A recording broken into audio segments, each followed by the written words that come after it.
plus minus lah ya. Ini pokoknya yang pertama kita tentang gaya dalam bidang keseimbangan, kemudian hukum Newton, kemudian diagram benda bebas, di dalamnya juga ada struktur portal, ini yang banyak nanti di sini ya. Diagram momen lentur dan lain sebagainya di sini. Kemudian pusat massa dan momen inersia. Kemudian ini kalau nuntut kita tegangan, membahas dengan tegangan lentur dengan puntir, dengan kombinasi dan lain sebagainya. Kemudian kita bahas hukum. Tapi biasanya hukum ini lebih mudah ya daripada tegangan kombinasi. Ini dulu aja, nanti terus kemudian.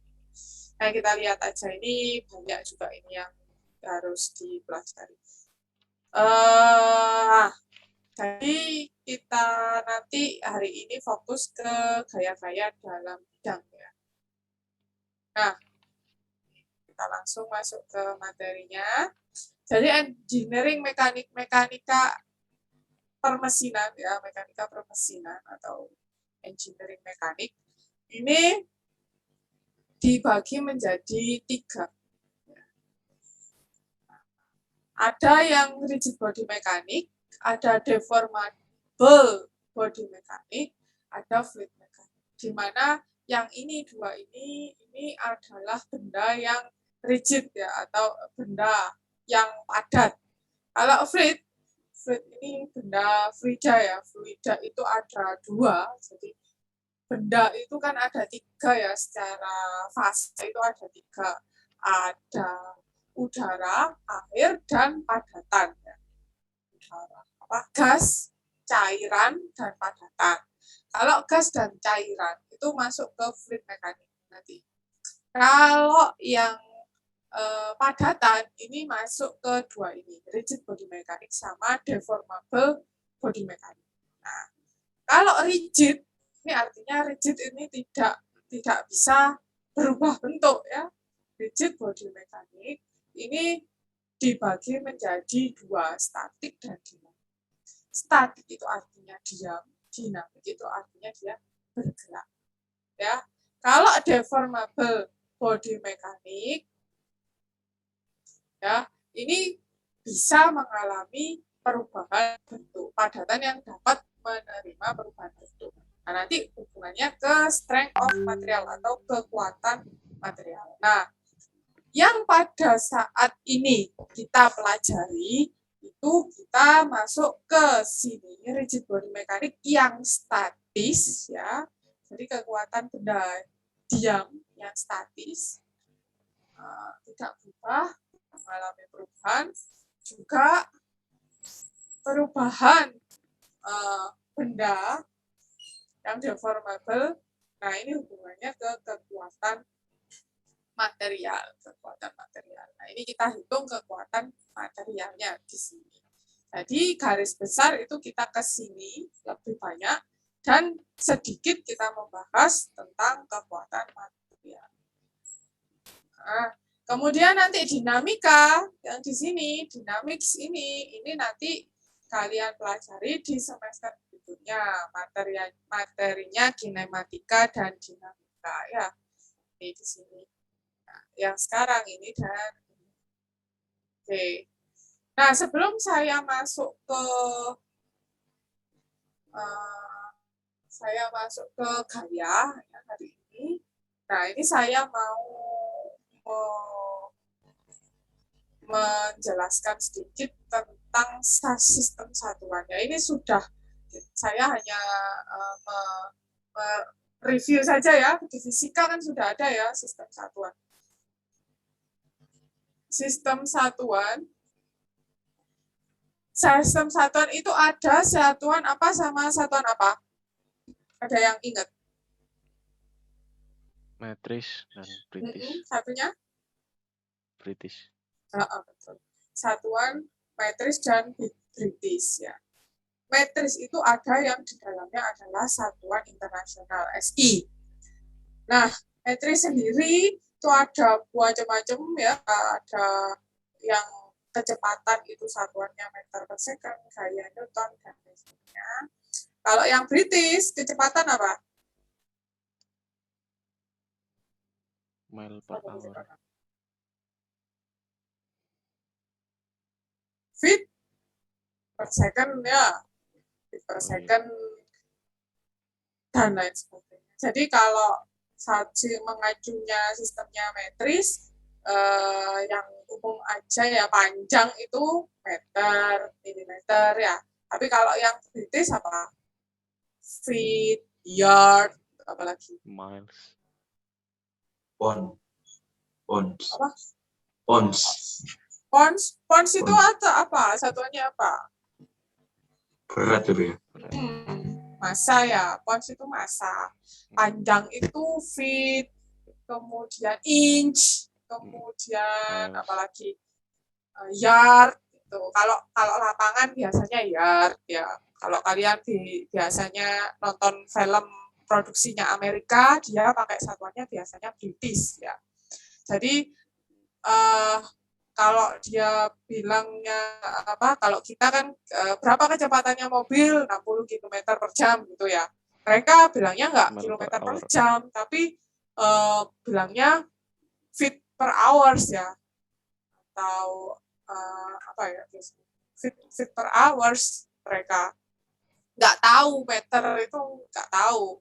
Kalau berat badan, kalau kita ya kilogram, aslinya itu massa ya, kilogram. Nah, kalau mereka itu apa satuannya? Pound ya,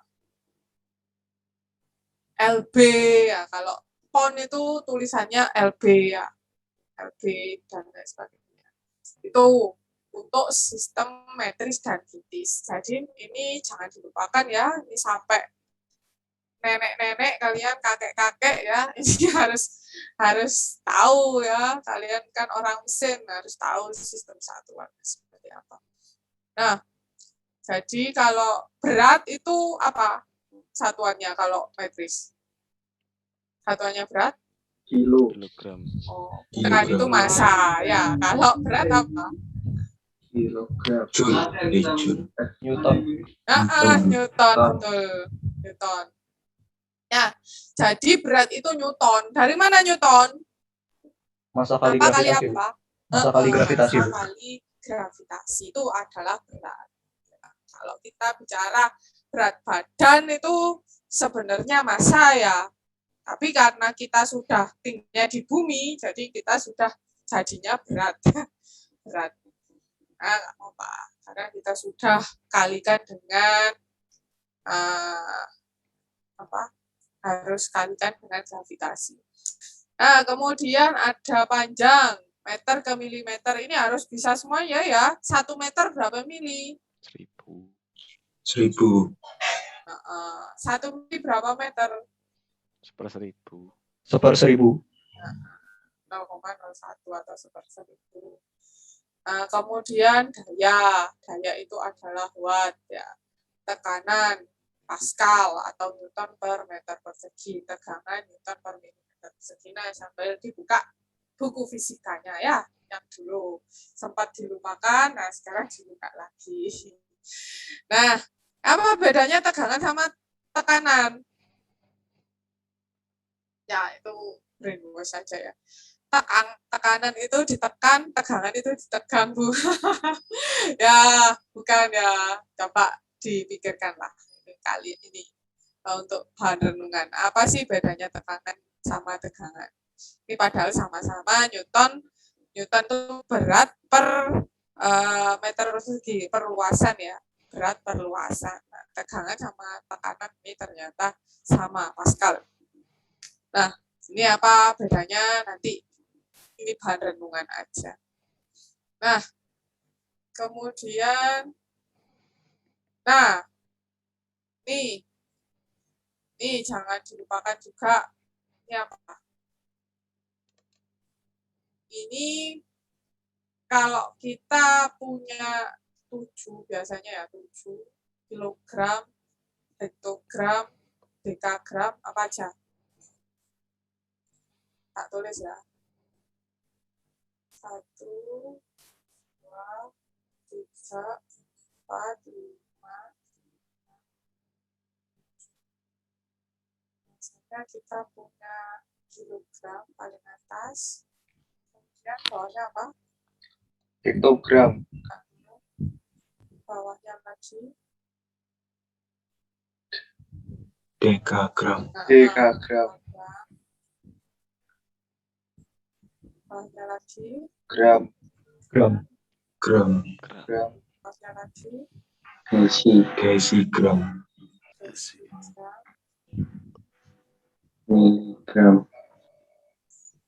Sentigram. Sentigram. Nah, bawahnya lagi.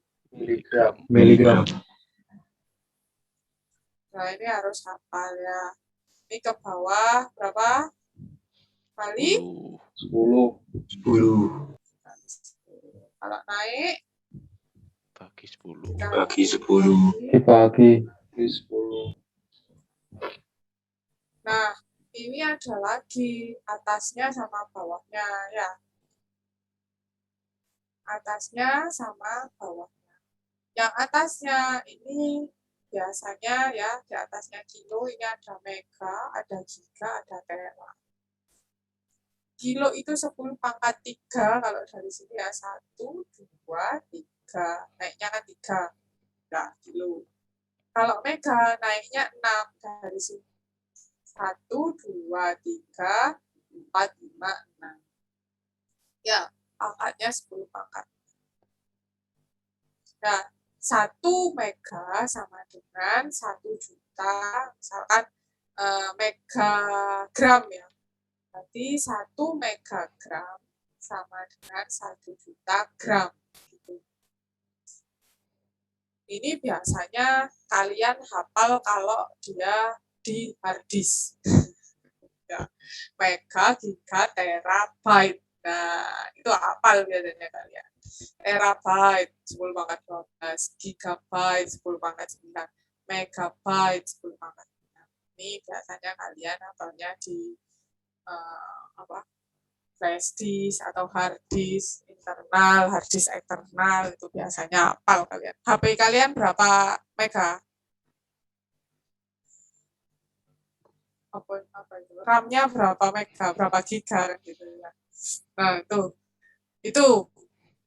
Kemudian yang ke bawah itu kita punya mikro, nano, piko, femto, atto ya. Mikro itu 10 pangkat minus 6. Dari sini ya. Sekali lagi dari sini acuannya. Tadi turun 6. 1, 2, 3, 4, 5. Nah, kemudian piko juga gitu. 10 pangkat min 12. Nano juga gitu, 10 pangkat 9. Femto 10 pangkat 15 dan atto 10 pangkat 18. Jadi untuk refresh saja ya. Refresh. Saya yakin kalian sudah hafal semuanya. Clear. Oke. Kita lanjut. Nah, ya. Kita lanjut ke gaya. Nah, apa sih gaya itu? Gaya merupakan aksi sebuah benda terhadap benda lain dan umumnya ditentukan oleh titik tangkap, kerja, besar, dan arah. Jadi gaya ini, jadi kalau kita punya besaran itu ada 2 ya, besaran vektor dan besaran skalar ya. Gaya ini termasuk besaran skalar atau besaran vektor? Vektor. Vektor, Bu. Betul ya, besaran vektor. Jadi besaran itu kan ada 2, vektor dan skalar. Kalau skalar itu hanya memiliki besar saja. Kalau vektor itu memiliki besar dan arah. Nah, jadi gaya ini termasuk besaran vektor. Ada besar dan arah. Nah, juga ada kerja titik tangkapnya atau kerja. Jadi asal muasalnya di mana itu juga berpengaruh. Nanti kemana? Nanti kalau gaya itu berpengaruh ke momen, tapi selanjutnya saya. Jadi ada titik tangkap atau titik kerja gaya. Nah, Sebuah gaya mempunyai besar arah dan titik tangkap tertentu yang digambarkan dengan anak panah. Makin panjang anak panah, maka makin besar gaya. Jadi, untuk memudahkan menghitung gaya, biasanya kita menggunakan anak panah. Nah, nanti ini anak panahnya ini ada skalanya. Jadi misalkan 1 Newton itu 1 meter atau 1 sentimeter dan lain sebagainya. Nah, jadi ada ukurannya. Semakin panjang nanti kita buat skala, maka dia semakin besar gayanya. Nah, kemudian ini anak panah ini menandakan arah kerjanya. Arah kerja gaya berarti ini ke kanan. Berarti kalau ada benda, ada begini dikasih panah ke kanan, ini berarti bendanya ditarik ke kanan. Nah, kemudian ada garis kerja, ya.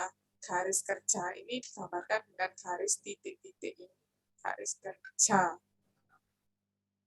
Nah, ini antara yang di sini garis kerjanya dengan di sini nanti akan berbeda di momen nanti ya, tapi nggak usah sekarang ya. Jadi ini anggap ada garis kerjanya ya. Nah, gaya ini saya ada 3 jenis ya.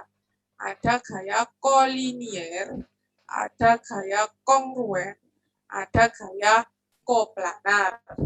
Gaya kolinier ini adalah gaya yang garis kerjanya terletak pada satu garis lurus. Jadi ini ya 1, 2, 3 segaris ya, garis kerjanya seret ini. Ini ada gaya 1, gaya 2, gaya 3. Ini namanya gaya kolinier.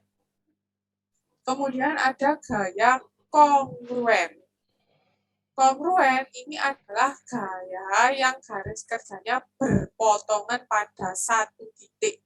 Nah, ini misalkan ada garis gaya 1, gaya 2, gaya 3, gaya 4. Nah, kemudian berpotongan di titik ini. Ini namanya gaya kongruen. Nah, ini nanti saling membinasakan. Membinasakan. Ini dan ini nanti saling membinasakan. Nah, ini kayak tarik tambang. Ini tarik ke sini, ini tarik ke sini kan dia berhenti ya. Nah, ini namanya gaya kongruen. Garis kerjanya berpotongan. Nah, ada namanya gaya koplanar. Adalah gaya yang garis kerjanya terletak pada satu bidang. Ya, ini tidak ada gambarnya ya. Kurang. Nah, misalkan saya punya benda ini bidang, ya. Kemudian ada gaya begini, ada gaya di sini. Nah, ini ada gaya di sini lagi. Nah, ini namanya gaya koplanar. Artinya dia terletak pada satu bidang, ya. Ada benda, ada yang narik ke sana, narik ke sana, narik ke sana, narik ke sana. Nah, ini namanya gaya koplanar, satu bidang. Nah, tuh. Kemudian, nah, komponen ini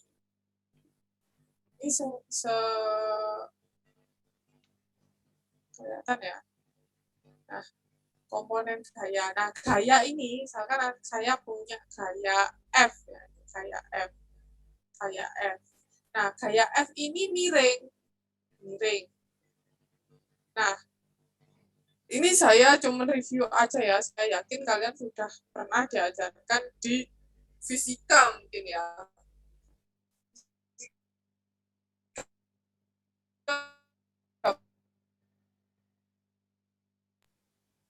Mohon maaf Bu, suaranya putus-putus Bu.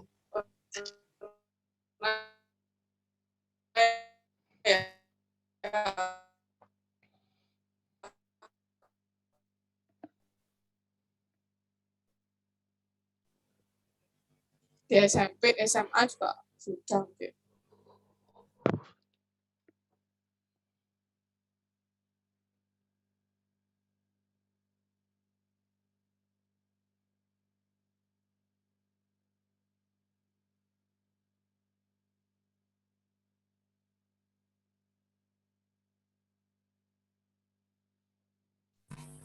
Nah, halo.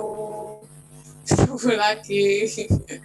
Nggak apa-apa ya. Itu tadi anggaplah iklan ya, supaya kalian nggak pusing-pusing. Oke, saya lanjutkan ya.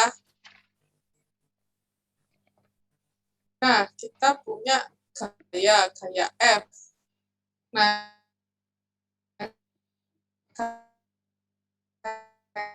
gaya F ini kita jabarkan terhadap sumbu X. Maka gaya F ini ujungnya ditarik ke sumbu X, Z ya. Dari titik 0 digambar ke arah sumbu X. Nah, ini maka kita punya Fx. Nah, besarnya Fx bagaimana? Besarnya Fx, ini tetanya sini ya, keliru. Sorry. Tetanya di sini.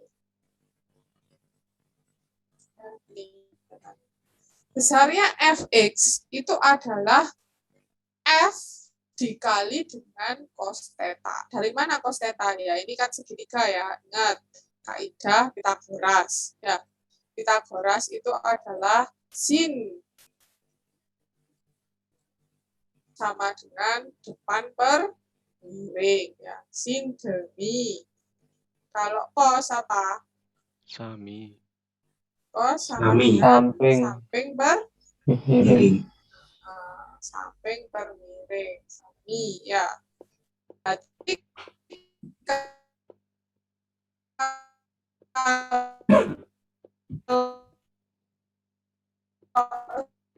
saya mau miringnya ini adalah F ya.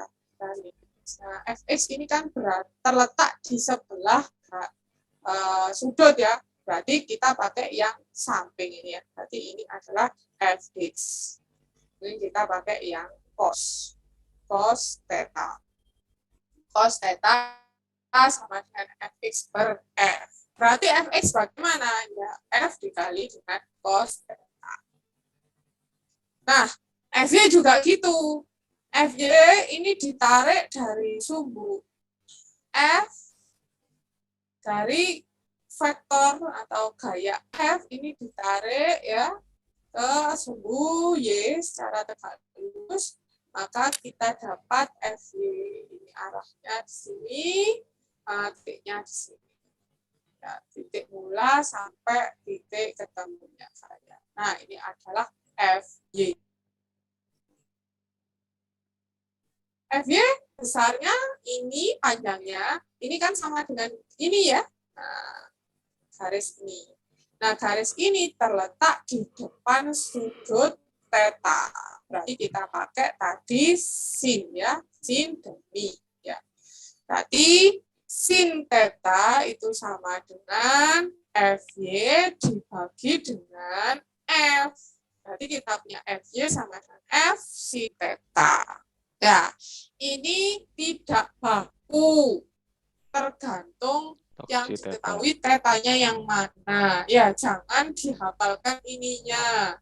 Biasanya mahasiswa itu dihafalkan ininya ya. Jangan dimengerti ini dari mana. Ya, karena kalau tetanya yang diketahui sudut ini, nah nanti kalian bingung lagi. Ya, kalau misalkan yang diketahui ini sudut alfa, nah bingung kalian. Lah, kemarin kok theta, sekarang kok yang diketahui alfa. Nah, bingung. Ya, tinggal cari sudut theta. Atau diganti rumusnya, cosinus. Ya, ini jangan bahkan tapi dimengerti ya, adik-adik yang saya sayangi. Nah, gitu. Nah, kalau kita sudah misalkan mempunyai Fx dan Fy-nya, nah kita mau mencari besarnya F, kita bisa memanfaatkan juga teorema Pitagoras. Ya, A kuadrat sama dengan Oh, salah ya.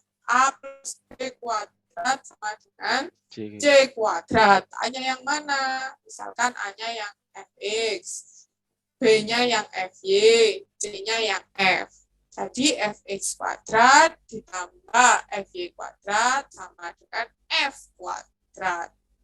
Atau f kuadratnya dicoret diganti akar di sini. Ya. F sama dengan akar fx kuadrat ditambah dengan fy kuadrat. Paham ya? Ya. Nah, ini Pitagoras saja kok. Kalau nggak paham, kalau saya terlalu cepat, silakan ditanyakan ya. Kecepatan nggak? Pelanggaran.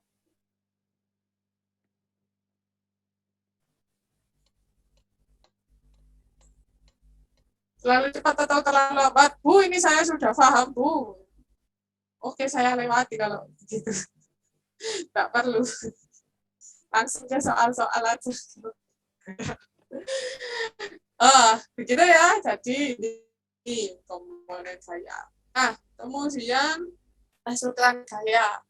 Nah, ini tadi kita mencari fx kuadrat, fy kuadrat. Nah, kalau gayanya misalkan tidak sumbu x, tidak sumbu y, Bu, gayanya berbeda-beda. Nah, ini kita bisa menggunakan dua buah metode namanya. Yang pertama adalah metode jajar genjang. Ya. Yang kedua adalah metode poligon. Kayak sepeda. Ya, sepeda poligon. Nah, tapi ini berbeda ya. Ini metode mendapatkan resultan yang. Nah, kalau misalkan kalian punya fx, fy dari dua buah gaya, ya tinggal dijumlahkan fx-nya dan fy-nya. Tapi kalau tidak, ya daripada menguraikan dua buah gaya, langsung saja kita jumlahkan. Ya. Dari mana? Ya. Ini kalau secara analitik, namanya analitik itu mencari pakai rumus. Ya. Ini bisa digunakan F resultan atau besarnya resultan. Resultan itu adalah penjumlahan ya. Hasil penjumlahan saya itu sama dengan akar F1 kuadrat ditambah F2 kuadrat ditambah 2 F1 F2 cos theta. Tetanya yang mana? Tetanya yang ini. Ya, sudut yang mengapit. Tuh. Nah, kemudian kalau kita menggunakan metode poligon, ya, ini metode dasar bidang ya. Metode poligon, F resultannya kita bisa mencari dari F1 kuadrat, akar ya, dari F1 kuadrat ditambah F2 kuadrat minus 2F1 F2 cos theta. Cos theta-nya yang mana? Bukan ini, tapi yang ini. Ya. Bukan ini ya, bukan ini. Bukan di sini, tapi di sini. Nah, jadi bedanya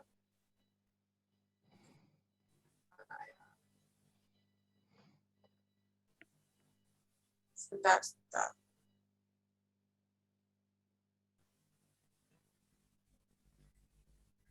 Mana sih? Anu. Ada. Cloud. Ada. Pulpen tadi hilang. Nah, bedanya kalau di jajar genjang ini ya, metode jajar genjang ini dua buah gaya ini dijadikan satu titik awalnya. Jadi nolnya start di sini ya, 0 titik awal. Kita punya F1 begini.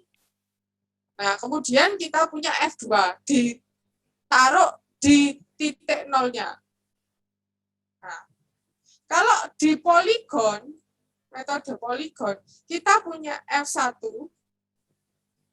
begini, dari titik nol ya. F2-nya bukan ditaruh di bawah kayak ini, tapi ditaruh setelahnya F1, F2, F1. Nah, ini F2. Ini F1.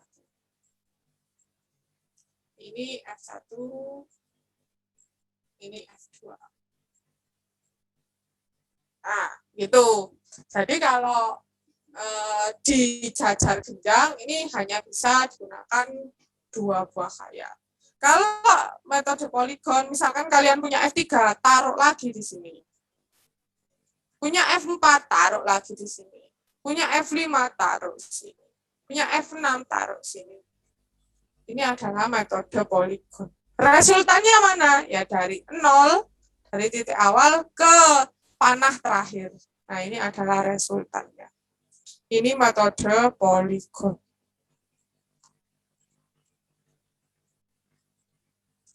Kalau yang metode jajar genjang, kita punya 2 buah gaya seperti ini ya, F1 dan F2.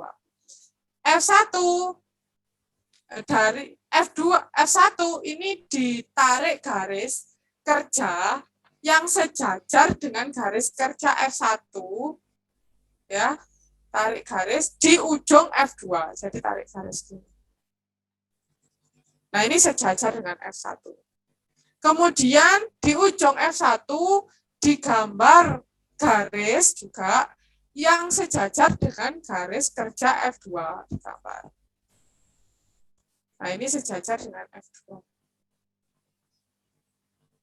Nah, maka resultannya yang mana? Dari titik 0 ke titik pertemuan 2 buah ini adalah resultannya. Ya, itu kalau jajar genjang. Kalau poligon kalau 2 ya tinggal ini tadi ya F1 ini, F2 begini ya. Nah, berarti resultannya mana? Dari 0 ke ujung terakhir. Nah, ini adalah resultan. Ini kan sama. Ya, ini sama. Begitu caranya. Paham ya? Paham kan? Hanya mengulang aja. Apakah ada pertanyaan? Izin bertanya, Bu. Silakan. Itu bedanya yang positif sama yang negatif apa, Ibu? Kalau yang belakangnya itu? Apa sudutnya? Ya, tadi sudutnya tadi. Ya, jadi tadi ini kan. Kalau yang kita pakai jajar genjang, ini kan gambarnya seperti ini ya. Kalau yang poligon, gambarnya seperti ini. Ini jangan, nggak usah pakai. Ya, gambarnya seperti ini. Tetanya yang mana? Kalau jajar genjang, tetanya yang ini. Maka kita pakai plus. Kalau poligon, tetanya yang ini. Atau kalau mau nggak sama, ini teta, ini saya ganti aja, biar nggak bingung, alfa gitu. Nah, alfanya yang di sini. Jadi sudutnya berbeda, maka di sini tandanya juga berbeda. Ya. Berarti itu bukan karena di atas 90 derajat ya, Bu? Hah? Jadi Gimana? min gitu.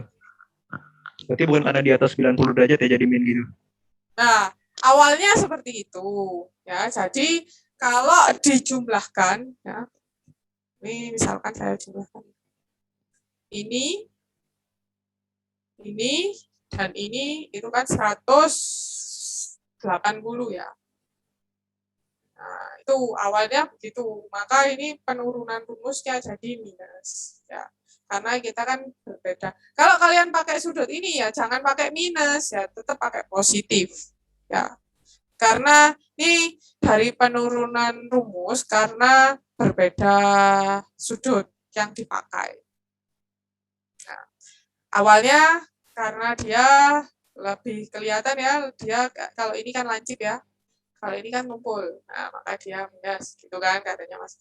Nah bisa juga kalau ini misalkan dia yang tumpulnya begini kan gitu, ternyata F1-nya begini, F2-nya dia begini kan gitu. Misalkan. Nah, ini kan sudutnya jadi tumpul. Nah, kalau di poligon, berarti kan begini. Jadi, yang lancip. Nah, maka jadi tandanya berbeda. Gitu. Intinya seperti itu sih. Baik Bu, terima kasih Bu. Ya, jadi ini penggunaan tandanya berpengaruh di penggunaan sudutnya yang digunakan. Ya, kalau di jajar genjang sudut apit, kalau poligon sudut antara dua buah gaya. Beda ya. Kalau ini sudut apit yang ada di 0, ya. Kalau ini bukan di 0, nolnya kan di sini. Di antara gaya akhir gaya pertama dan awal gaya kedua ini sudutnya. Oke, pertanyaannya bagus sekali. Ini biasanya bingung. Adik-adik mahasiswa itu bingung di situ memang. Nah, ada pertanyaan lagi? Saya izin bertanya. Ya, silakan. Berdasarkan rumus tadi kan hanya F1 dan F2. Apabila kayak seperti tadi ada F1, F2, F3, F4, bagaimana rumusnya? Nah, ya. Kalau ada F1, F2, F3, F4 ya, jangan pakai rumus, ya pusing nanti kalau pakai rumus. Kalau pakai rumus ya kalian satu-satu. Kalau pakai rumus, F1 plus F2 diresultankan, terus resultannya ditambah F3, terus resultannya lagi tambah F4, resultannya lagi tambah F5, dan seterusnya. Ya, itu kalau pakai rumus. Tapi kalau nggak pakai rumus, bisa sekali, lebih mudah ya. Keliru. Kembali lagi ke sini ya. Nah, kalau nggak pakai rumus, Bu, ini namanya metode grafis ya. Kalau tadi pakai rumus itu namanya metode analitis. Kalau nggak pakai rumus, kita pakai gambar, Mas, Mbak, ya. Jadi kita pakai gambar. Bagaimana kita menggambarnya? Kita pakai skala utamanya ya. Misalkan saya punya F1 5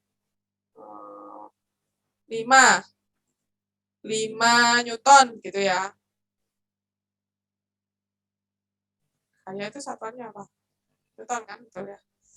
F2 saya punya berapa Newton nih? Hampir sama ya, 5 Newton juga misalkan. Nah, F1 5 Newton arahnya ke sana, F2 5 Newton arahnya ke sana. Nah, berarti bagaimana kita kalau nggak pakai rumus ya, kita pakai gambar. Gimana caranya? Kita gambar pakai skala. Ya, kita gambar F1 5 Newton. Kita buat skalanya dulu. Misalkan nggak harus pasti ya. 1 Newton itu sama dengan 1 cm misalkan ya. Maka di sini gambarnya berapa sentimeter kalau 5 Newton? 5 cm. 5 cm. Arahnya harus sama ya. Pindahnya pakai penggaris siku-siku ya. Pindahnya gambar harus sama. Nah, kemudian kita gambar juga F2-nya. Nah, juga 5 Newton. Gambar berarti 5 cm. Arahnya harus sama juga ya. Ini saya agak nggak sama ya, tapi kalau kalian pakai kalau saya ngajar biasanya di papan itu biasanya saya pakai 2 buah penggaris segitiga siku-siku. Ya, yang 2 itu kemudian ditarik, tempel, tarik, begitu sampai gambar ini sama ini arahnya sama. Ini juga gitu, arahnya harus sama. Nah, kemudian kita tarik resultannya. Resultannya mana ya berarti resultannya? Dari awal 0 ke akhir panah ya, F2. Nah, ini adalah resultan gayanya. Berarti berapa resultan gayanya? Ya tinggal kita ukur pakai penggaris. Berapa itu besarnya? Ya pakai penggaris ya. Nggak bisa. Sekarang kalau saya mau kira-kira, ini berarti kan 51, 5, 3, 4, 5. 1, 2, 3, 4, 5 ya. 1, 2, 3, 4, 5. Kalau ini berarti 1, 2, 3, 4, 5, 6, ya 7 lebih, hampir 8 lah. Itu kalau kita menggunakan metode grafis. Boleh, boleh silahkan. Ya. Nah, besarnya berapa? Silahkan. Kalau banyak gimana? Ya tinggal ini kan ada 2. Kalau ini Bu, F1, F2, F3, F4. Ya tinggal digaris aja. F1 digambar, F2 digambar, F3, F4. Resultannya dari 0 ke akhir. Maka ini tinggal tarik. Ini tadi misalkan 5, 5, 5, 5 gitu ya. 5, ini berapa ini lebih, ini ya dari 5. Nah ini berarti tinggal dipakai penggaris. Berapa? Sentimeter. Sudah gitu. Nanti dari ketemu tadi 7 cm misalkan. Tahu 7,5 tadi ya. 7,5 cm. Berarti berapa Newton? 7,5. Kita kalikan ke skala. Berarti 7,5 Newton begitu. Nah, kalau 1 kan lebih gampang. Kalau 1 Newton sama dengan 2 cm, misalkan kurang besar gitu ya gambarnya. 1 Newton sama dengan 2 cm, ya tinggal dikali 2. Begitu. Begitu caranya. Iya Bu, Jadi terima nggak kasih Bu. usah pakai, nggak usah pakai analitis ya, pakai grafis, pakai skala. Ada lagi pertanyaan? Ini kalau dijumlah, kalau dikurangi gimana?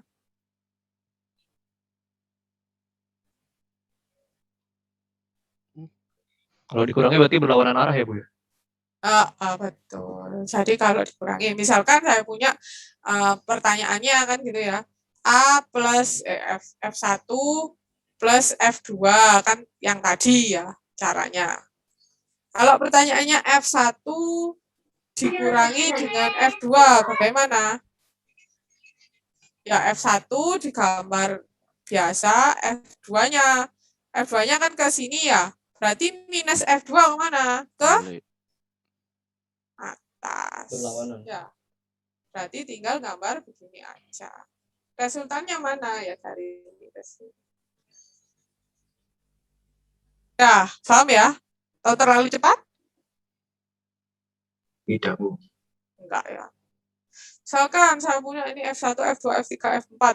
F1 dikurangi F2 ditambah F3 dikurangi F4. Gimana gambarnya? F1 min F2 plus F3 min F4. Gimana gambarnya? Turun berarti.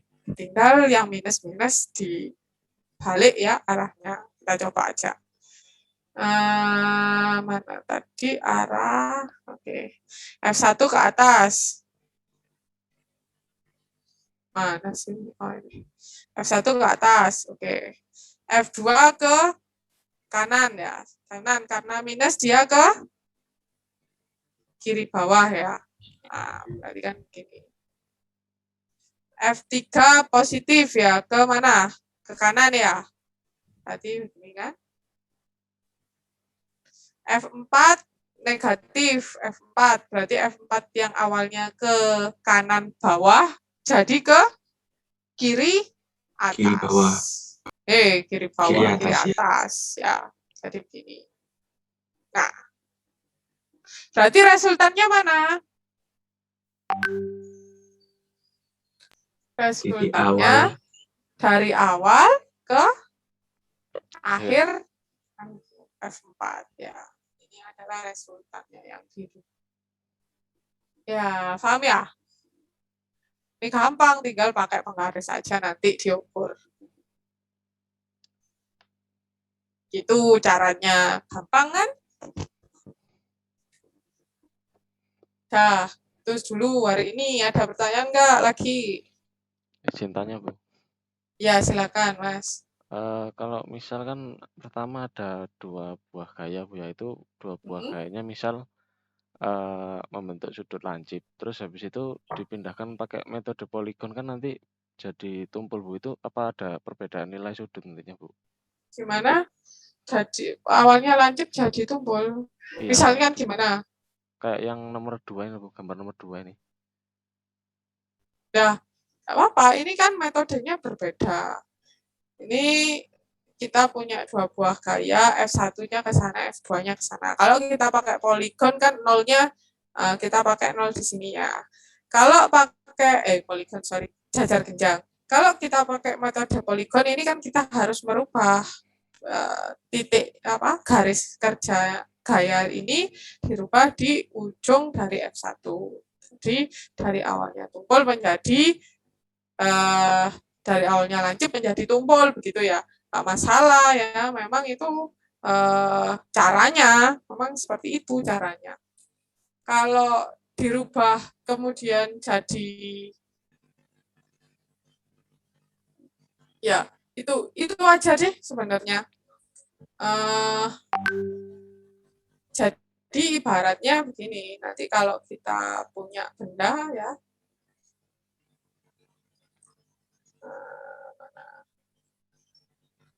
nah kalau kita punya benda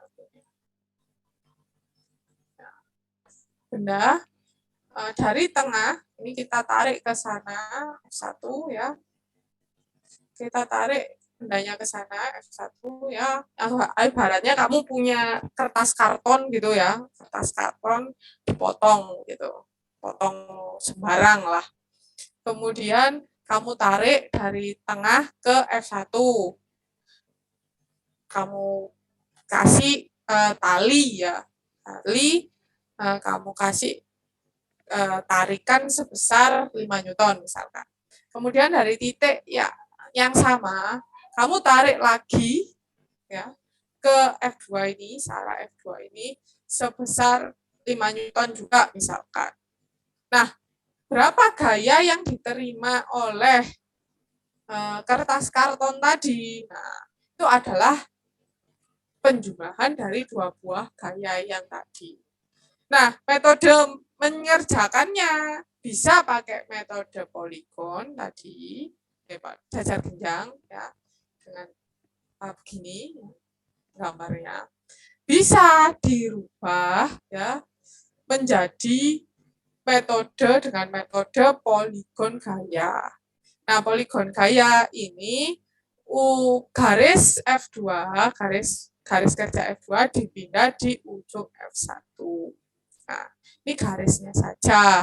Jadi resultannya ibaratnya kalau kamu punya tadi kertas karton tadi, maka kertas kartonnya ini ibaratnya sama dengan ditarik 1 buah gaya ini. Nah, ini kan sama, Mas. Nah, kamu pakai 2 buah metode, yang satunya jajar genjang, satunya poligon, resultannya tetap sama. Nah, ini kan resultannya. Nah, jadi nggak masalah. Nah, ini tapi kan sementara, ya. Bukan artinya kertas karton talinya tadi dipindah di sini, enggak ya, talinya tetap di sini. Cuman cara mengerjakannya yang dia gambarnya tadi dipindah ke sini. Ini metode mengerjakan, ya bukan merubah soal ya. Itu ya Mas Bintang ya. Oh, iya, Bu. Terima kasih, Bu. Jadi resultannya tetap ini. Sama dengan 2 buah tali tadi ditaleni 1 di resultan. Gitu ceritanya. Nah, ini misalkan ditarik 1 buah karton tadi, ditarik oleh 4 buah gaya. Ya tetap talinya tetap di situ cancangannya. Tapi kan kita mengerjakannya misalkan dirubah menjadi seperti ini. Enggak masalah. Ini Ini cara mengerjakannya. Tapi kalau secara soal itu tetap ya begini soalnya.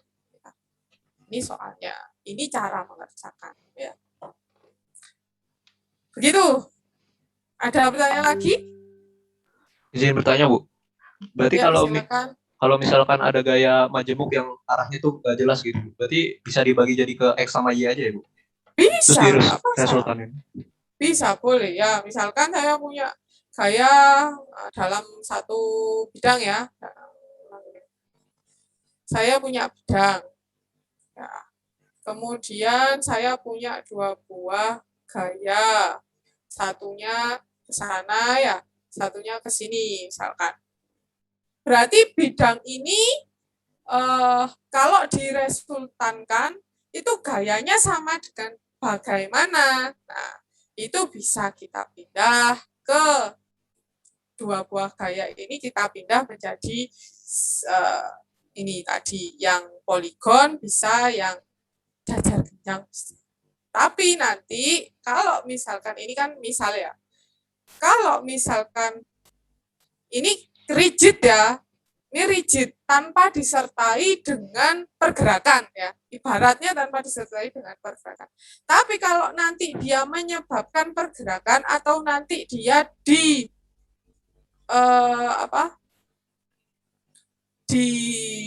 misalkan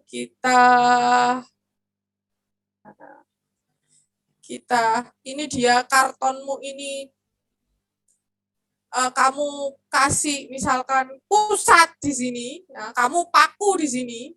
Nah, ini kan berarti dia muter nanti kalau dikenai gaya, nanti beda lagi. Ya. Tapi kalau seumpama dia rigid ya, ibaratnya tidak menyebabkan karton ini bergerak, maka gaya resultannya ya ini, kita mencarinya ini 2 buah. Kalau disertai pergerakan, misalkan ini dia kamu paku di sini, terus ini kamu tarik sini, dia kan muter begini ya. Nah, itu nanti beda lagi, nanti akan disertai dengan momen dan seterusnya. Nah, kalau ini kita berbicara yang rigid body. Ibaratnya kayak meja, satunya dorong ke sana, satunya dorong ke sini ya. Ada meja, satunya kamu dorong ke kanan, temanmu dorong ke kiri, tapi tidak ada pergerakan. Nah, resultannya seperti apa? Nah, kalau terjadi pergerakan nanti misalkan 2 buah gaya tadi tidak saling membumi hanguskan ya, tidak saling berlawanan, kemudian ada lebih besar daripada kekuatan dia untuk benda itu kan punya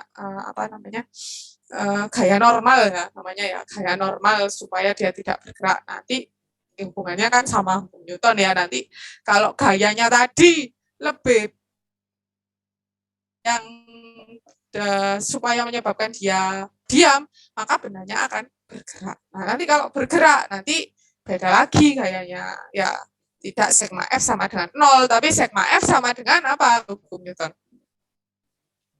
M kali A, Bu. Masa kali A. Nah, nanti beda lagi. Kalau ini kita berbicara yang diam, berarti sigma F sigma gayanya adalah 0. Ya, kita bisa memindahkan semua gayanya menjadi satu gaya tunggal, yaitu adalah gaya resultan. Ini dulu, nanti berikutnya ada lagi ya pertemuan selanjutnya. Oke? Baik, Bu, terima kasih, Bu. Ini saya suka ini, berarti ini terlalu mudah, Bu, kurang advance ini, Bu. Ini kayak gini aja SMA sudah ada, Bu, saya. Kurang advance ini. Oke, nanti minggu depan kita bahas lagi ya yang lain. Jadi hari ini dulu. Nanti kalau kesulitan, misalkan saya terlalu cepat, sungkan tanya ke saya, silakan tanya ke temennya ya. Tadi kan sudah ada, saya lihat ini sudah paham semua, dari muka-mukanya ini sudah paham semua. Ini Mas Aulia ini sudah ketawa-ketawa, Bu, remeh ini, Bu. Gitu ya. Mas Catur ini pusing ini kayaknya pegang kepala. Ya jangan pusing ya, kalau nggak tahu tanya ke temennya aja ya nanti. Kalau sungkan tanya ke saya. Tapi mumpung saya di sini boleh tanya lagi. Ayo ada pertanyaan nggak? Masih penjumlahan gaya, pengurangan gaya masih Nah, nanti materinya saya upload di LMS ya. Bu, untuk yang absensinya tadi belum ada tulisan untuk absen.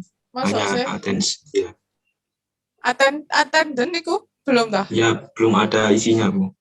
Oh iya dah. Gimana cara ngisi? Sebentar. Saya juga belajar ini. Stop share dulu. Sebentar ya. Ini saya juga belajar untuk